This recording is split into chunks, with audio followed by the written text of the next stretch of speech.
شیطان راستہ بدل لے.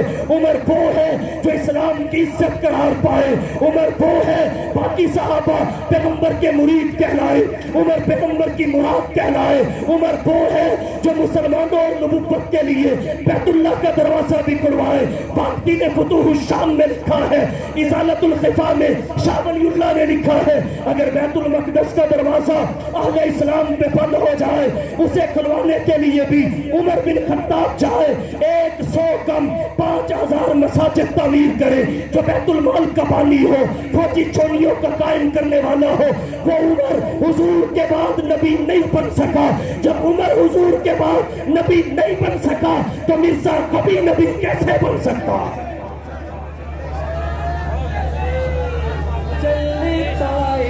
اللہ کے شیروں سے جو الجھے گا منہ کی کھائے گا. پیغمبر اسلام کہتے ہیں جی فیضان سے بنا. مرزا غلام احمد قادیانی نبی بنا, وہ نبوت کے فیضان سے بنا, اتباع نبوت کی وجہ سے بنا. سب سے پہلی بات یہ ہے حضور کی اتباع صحابہ سے بڑھ کر دنیا کا کوئی طبقہ نہیں کر سکتا. دوسری بات یہ ہے رہا فیضان, فیضان کی وجہ سے نبوت نہیں ملتی. مرزا غلام احمد قادیانی کی ذریت یہ کہتی ہے کہ مرزا صاحب کو نبوت حضور کی نبوت کے فیضان کے طور پہ ملی ہے.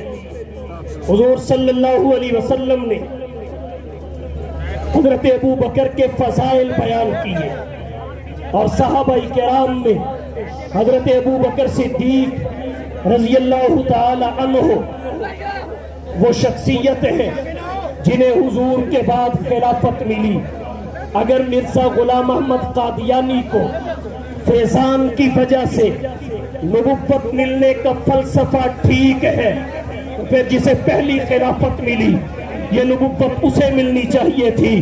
اگر فیضان کی وجہ سے ابو بکر نبی نہیں بنے, عمر نبی نہیں بنے, تو پھر کوئی بد کردار اور غیر صالح شخص نبی کیسے بن سکتا ہے؟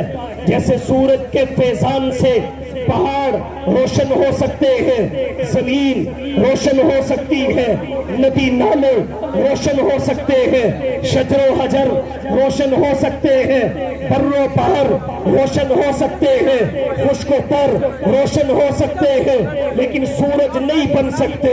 بالکل اسی طرح حضور سرور کونین صلی اللہ علیہ وسلم کی نبوت کے فیضان سے ابو بکر صدیق اکبر بن سکتے ہیں, جناب عمر فاروق اعظم بن سکتے ہیں, جناب عثمان ذوالنورین بن سکتے ہیں, جناب علی المرتضیٰ حیدر کرار بن سکتے ہیں, حضرت امیر معاویہ کاتب وحی بن سکتے ہیں, حضرت بلال محسن مصطفیٰ بن سکتے ہیں, ابو عبیدہ بن جراح امین امت بن سکتے ہیں, ابن مسعود فقیہ امت بن سکتے ہیں, ابن عباس مفسر قرآن بن سکتے ہیں. جیسے سورج کی وجہ سے, سورج کے فیضان سے دوسرا سورج نہیں بن سکتا, مصطفیٰ کی نبوت کے فیضان سے کوئی شخص نبی بھی نہیں بن سکتا.